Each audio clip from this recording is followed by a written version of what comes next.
The gentleman from New York yields back. I now recognize another gentleman from New York, Mr. LaLota. Not enough New Yorkers on Homeland Security, Chairman. But thank you for hosting this meeting. Admiral, how are you, sir? Really good, thank you. Admiral, is the United States a maritime nation?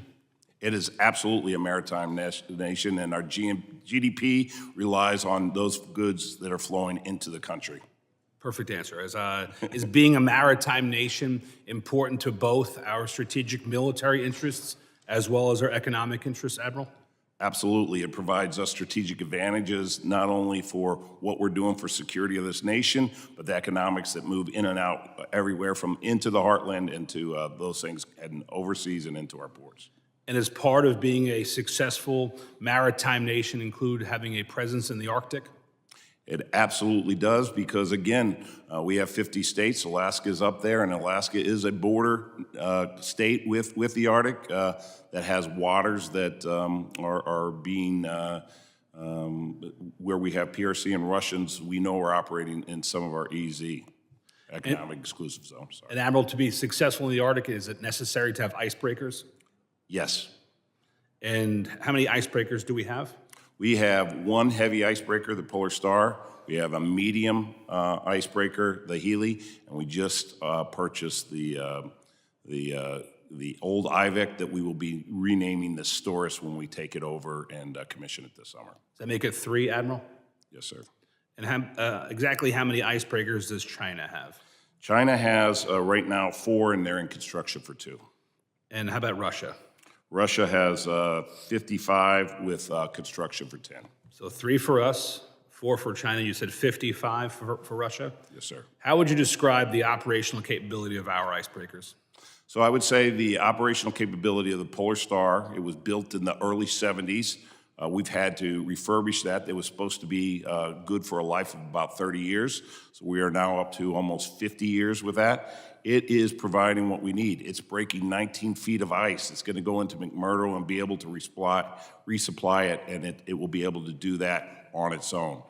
It's got the capabilities we need. The newer icebreakers won't be, will break ice in a different way, but it'll be even more effective with new hull designs and engines.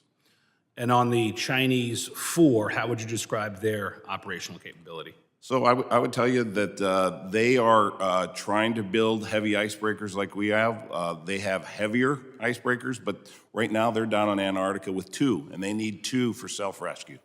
And on the 55 Russian ones, how would you describe those? So they have 7 heavy icebreakers, including some that are nuclear powered.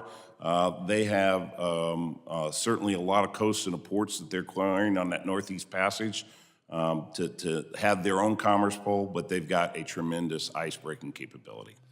So we have 3, the Chinese have 4, the Russians have 55.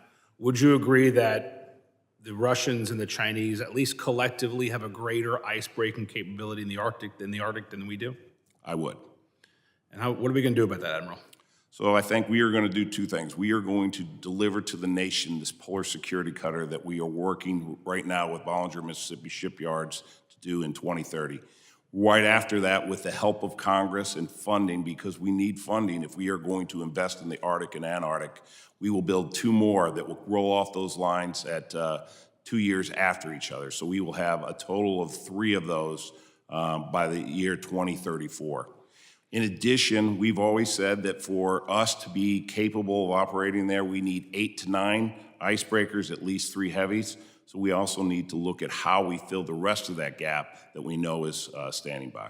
If we get to the 8 or 9, will we be still inferior to our adversaries? Will we be on par, or will we be superior with the 8 or 9, our icebreaking capabilities compared to theirs?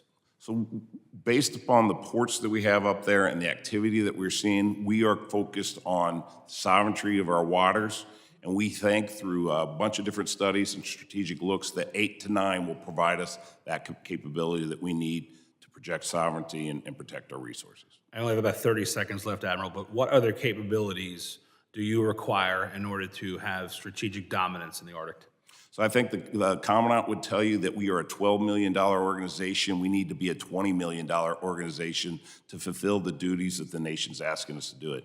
Included in that, we would need that by 2033. Right now, we are a $1.2 billion capital-intensive organization. We need to be at $3.4 billion immediately to provide cutters, aircraft, helicopters, ships, and shore infrastructure to support what the nation deserves. Thanks, Admiral. I yield.